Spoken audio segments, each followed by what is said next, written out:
What's up, Kings fans? We're here and we're drinking beers and we're talking about your Sacramento Kings. Calvin, what are we drinking today? Oh, it's delicious. We are drinking the Voodoo Ranger Captain Dynamite IPA edition from New Belgium Brewing Company out of Fort Collins, Colorado. Most people are familiar with that brewery. They do great stuff, and we like it too. It's a delicious beer. I've had some experience with Voodoo Ranger in the past, but this is coming out of left field. It's 7.7%. We are having an amazing time here. Cool can. And the can is simply amazing. All right, so we're going to jump right into the topic today. And it is a tricky one because Calvin and I might be saying some things today that not everyone's going to like. And nobody freak out. These are all hypothetical situations. Yes. It's the off season. There's lots of possibilities. And it happens this way. So basically on today's show, we are going to be pretending that Monte McNair was fired yesterday, and either myself or Calvin was just hired as the new replacement. So, Calvin, you want to start off here? Sure. So what we're going to do here is we're going to walk you through what our main objectives would be, our goals would be if we were to, like Barry said, all of a sudden take over as GM of the Kings.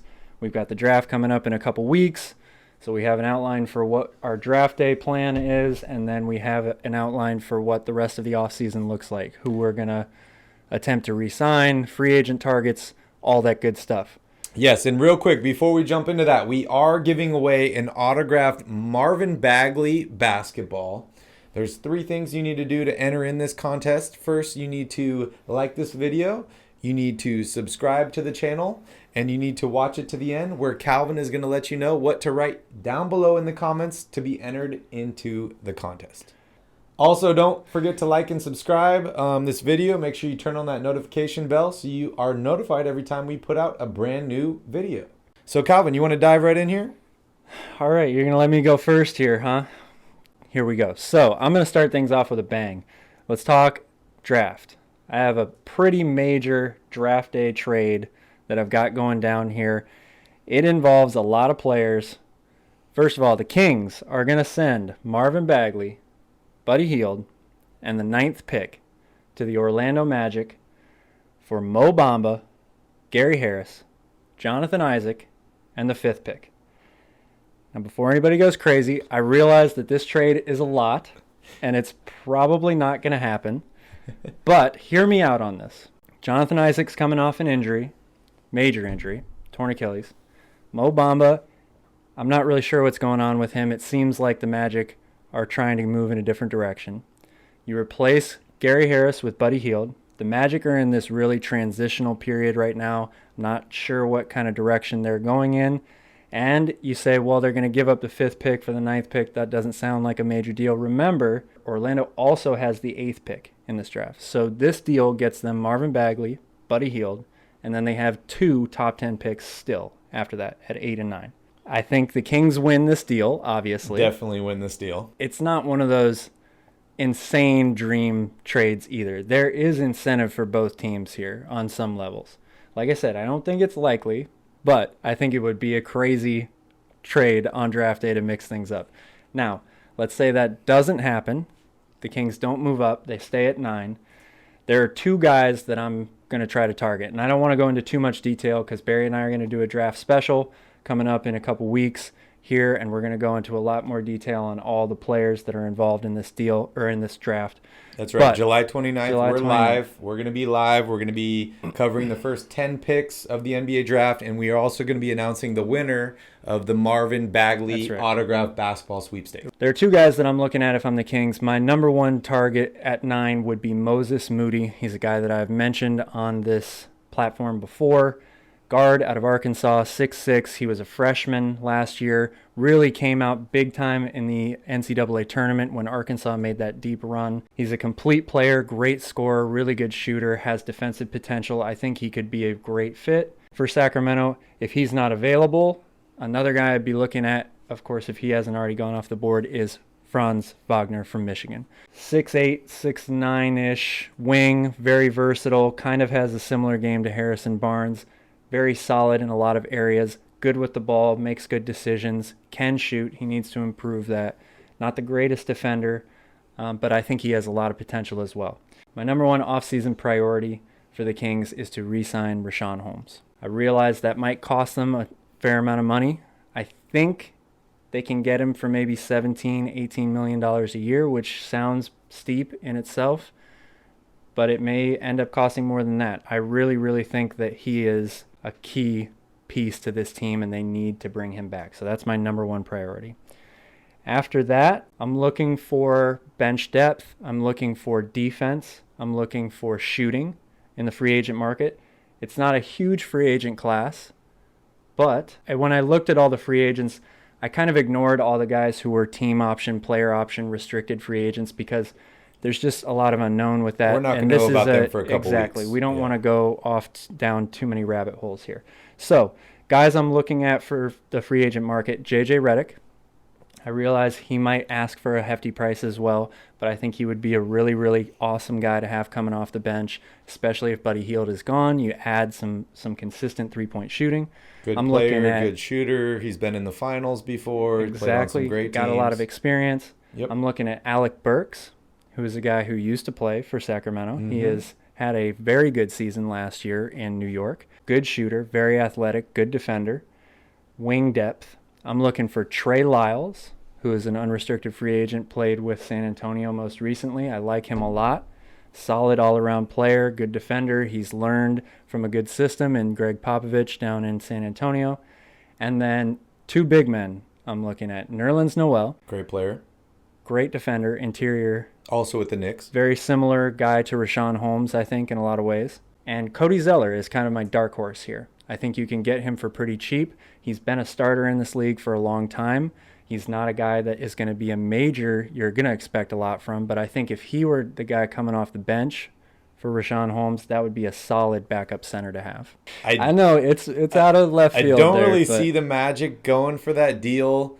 I love it for the Kings because you're talking about getting rid of Buddy, you're getting rid of Bagley, you're picking up some great players, and you're moving up in the draft, which are all great things. And honestly, if you were able to get that fifth pick, that really opens up a ton more options in the draft. I didn't mention, if that deal actually does go through and the Kings wind up picking fifth, the guy I'm looking for is Jonathan Kuminga. Yep.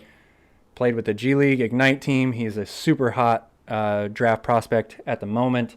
Extremely versatile, 6'9", handles the ball, great defender. He's the ideal. If I could pick one player in this draft at any position in the top 10, it would be him. And what's the latest you think he'll end up going in this draft? I don't see him falling out of the top 5. Top 5. Okay, so the Kings need to trade up to 5 to draft a player like that. What are you doing? Jalen Suggs is the wild card, I think, in the top 5. It really depends on where the fit is and what teams are looking at him. He's the only guy that I think could actually bump somebody like Kuminga out of the top 5. But I think he will be a top 5 pick for sure. Okay. And are you doing anything with the coaching staff? Or I'm going to let it ride at this point. I really, if I had to say one person who I think would be my target, it would have been Nate McMillan. But that was before he made this deep run with the Hawks. I think he's probably coming back with Atlanta next year. Yep. So that I would have really liked to have had him. But at this point, I'll let things ride with Luke Walton. Awesome moves there. I think that's definitely a path back to the NBA playoffs. I feel like my scenarios here might be a little bit more realistic than that. But, we're talking trades. We're talking about free agency at this point. Who knows what's going to happen, right? It's wide open. There's all sorts of options. For me, my number one priority is going to be establishing culture. And I'm going to do that in a few ways. First off, I'm going to have a very, very deep conversation with Luke Walton about expectations for this next season. We're going to talk about players. I'm going to make it real clear to him that our goal is to make the playoffs this year. And if that doesn't happen, he's out of here. If he makes the playoffs, he might still be out of here. But I need something to build off of. And I feel like when you're establishing culture, you really need to be upfront with everybody and let them know exactly what you're expecting. So my first conversation is going to be with Luke Walton, basically just laying out our expectations for next season. As many Kings fans, want to make the playoffs, it's got to happen sooner or later. It's been 15 years. I feel like you kind of reach a point where that's the only goal at this point, right? We're not competing for a championship. We don't care about getting, obviously it's good to get a good draft pick, but our main goal is making the playoff. After that, I'm going to have an awesome conversation with Tyrese Haliburton and De'Aaron Fox. I'm going to let them both know that they are the future of this franchise, that they are both untouchable. And I'm going to let everyone around the league know that those two are untouchable and they're going to be with the Kings for the foreseeable future. I feel that if you're building a team, you're building a culture, you need to have some building blocks. And we need to be certain that those guys know that they are those building blocks. And we're putting all our eggs in their baskets. So I feel like if you put confidence in them, it will pay off in the long run. So that's going to be my second conversation. Other than that, I feel like I'm going to do my due diligence. I'm going to call around the league. I'm going to make a call about Bradley Beal. I'm going to make a call about Ben Simmons. I'm going to call about Towns and Siakam. I don't know if I'm going to make many other calls beyond that as far as like top level talent. What are you willing to give up for Ben Simmons? I'm willing to give up. Because this is a big topic of discussion at the moment. It is. And I'm willing to give up rumored to anybody. Be a De'Aaron Fox for Ben Simmons deal. Yes. I don't think that that's real, but yes. And that's why I made it a point that I was going to talk to Fox and Haliburton first. So if I'm trading for any of these guys, I'm bringing in help for Fox and Haliburton. They're both off the table. I'm not trading those guys. I'm willing to trade picks, other players, all that, but I'm building off of those two players. Is there a package you think you can put together without either one of those guys that Philadelphia would consider? It's really a tough move. If I had to choose anybody that I was taking, Ben Simmons is probably not my top choice out of those four guys that I mentioned. But you look at what the Clippers did in trading for Paul George. They didn't really give up much. They give up their future. Superstars have been had, or stars have been had, without giving up major pieces. And you look at a team like the Sacramento Kings. If you're another team looking at our draft history, all the future picks you can get from Sacramento are gold, right? They're gold because you're going to assume they're going to be in the lottery. I feel like all those picks have a really, really high value. I don't anticipate making a move for any of those guys, but I feel like it's important to do my due diligence just to call and find out if they are truly available. Past that point, I am looking towards the NBA draft. And honestly, I'm going to be paying attention to who is drafting Evan Mobley, the big man out of USC. I think it's either going to be Houston or Cleveland. Both of those guys have a big man I would love to have on the Sacramento Kings. I'm talking about Christian Wood, who is locked up for another, I think, 2 or 3 years, and Jared Allen, who's actually a free agent, a restricted free agent now. But if you're Cleveland and you're drafting a big man in Mobley, or if you're the Rockets, you're not close to competing. So you're looking to add talent, not necessarily keep talent that's over your age range and overpriced. Whoever drafts Mobley, I'm going to be looking to pick up one of their big men. And the reason I say that is, honestly, I'm not sure if the Kings are going to be able to re-sign Richaun Holmes. I would love to have Richaun Holmes on this roster next year, but I think there's going to be a lot of suitors for him. And I think he's going to be making upwards of $20 million, and I don't know if the Kings can really afford that. So my best deal is the Rockets take Mobley at number 2, and the Kings offer pick number 9 and Marvin Bagley for Christian Wood. Christian Wood was a candidate last year for most improved player. He was absolutely killing it and looked like the steal of free agency last year before he got injured. And as good of a player as he is, I honestly don't know if the Rockets are ready for that. They just hit the reset button and they're starting from scratch. I wouldn't be surprised if they moved on from John Wall and they added more draft picks. So I offer them a guy in Marvin Bagley, a number 2, former overall pick with a year left on his contract and then becomes a restricted free agent, and the number 9 pick in the draft for Christian Wood. I didn't mention this originally, but I would be looking for either pick 23 or 24 back from the Rockets. I know they own both of those picks, but they'd be moving up in the draft, cutting salary, and they'd be adding another draft pick. So I'm sure the Rockets might be interested in a deal like that. If that deal were to go down, there would be 2 players that I'd be targeting with that 23 or 24 pick. Those 2 players would be Zaire Williams. I know he's fallen recently in the draft. I'd be happy to have him on the Kings. And another guy that I've been really interested in is Brandon Boston. He played high school ball with Bronny James and a bunch of those other guys. As did Zaire Williams. Exactly. They're both super talented guys that I think are ready to just compete and help out any teams. If I could pick up any of those late in the draft, I'd be very, very ecstatic about that. Beyond that point, I would be looking to move Buddy Hield. When you're building chemistry for a team and you're building a culture, the thing you don't want are players that don't want to be on your team. And for me, that's Marvin Bagley and Buddy Hield. Whatever they say now, it is what it is, but I've seen from them both in the past their desire to move on and be elsewhere.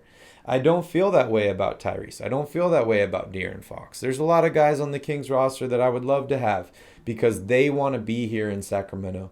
And that's all you can really ask for is a talented guy that wants to be on your team. So, unfortunately, I'm going to be moving Buddy Hield. He is in the second year of this new deal. It is a declining salary, which is nice. It was front loaded. Thank you, Vlade, for making that happen. One of the good things that you did do during your run as GM. So I would be looking to move Buddy Hield. There are a few different landing spots for him, but I think the one that's been mentioned the most over the last year has been the Philadelphia 76ers. It's no secret that they need shooting. Danny Green's contract is expiring at the end of the season. So I would be interested in a deal, Buddy Hield for Matisse Thybulle, Seth Curry, and maybe using George Hill as a filler.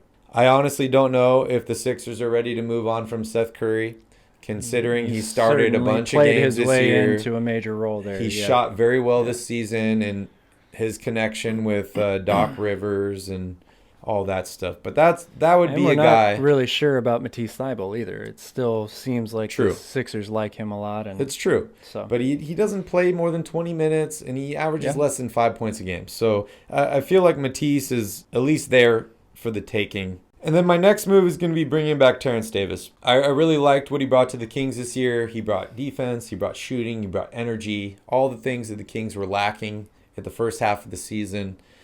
And I was just really happy to see him on the court. He obviously loves playing basketball, wants to be there, wants to be involved. He's a team player. He's the kind of guy that I want in Sacramento. Moving on from that, there are a few guys that I want to target in free agency. First off, I know I had mentioned Jared Allen.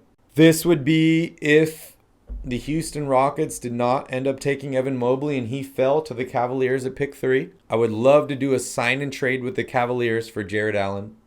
I'm not sure exactly what those numbers would look like, but I would hope that it's less than $20 million per season. But I would be really happy to have him on the Kings, and he could really anchor that defense. And honestly, I don't see Cleveland holding on to them if they get Mobley as well. To be honest with you, I'd be really surprised if Cleveland drafted a big man. I realize Evan Mobley is, everybody thinks that he's going to be great, but this draft is very heavy with good guards, great wing players potentially. I would expect them to take a guy like Jalen Green before Mobley. And if he falls past 3, I would love to move up and take Mobley and have him on the Kings. But as far as this simulation goes, if the Cavaliers get Mobley, I would love to make a deal for Jared Allen. There's a few other guys that I'd love to target in free agency. They are all either free agents or they have a player option. Number 1 would be Kelly Oubre. On top of that, we have Norman Powell and P.J. Tucker. I just love PJ Tucker, man. I love what he brings to the floor. Good culture guy. Great culture guy, and I think he would be huge for the Sacramento Kings this year. Your draft scenarios are more realistic than mine. You know, guys that I think will be available, they'll probably get a lot of offers. Another guy I really like is Tim Hardaway Jr., especially if Buddy Hield is going to be moved.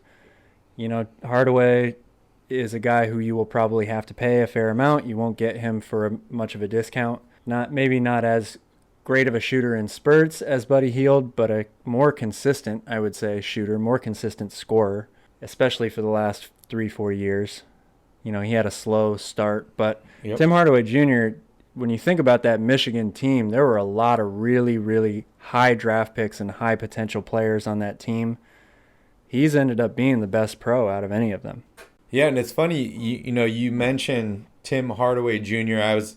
I was actually watching a funny clip a few days ago about his father playing for the Miami Heat and getting into a confrontation with Pat Riley about him being taken out of the game. This was back when Pat was the coach. Mm-hmm. And it just goes to culture, right? Is you look at the Miami Heat, they probably have one of the best cultures in the NBA.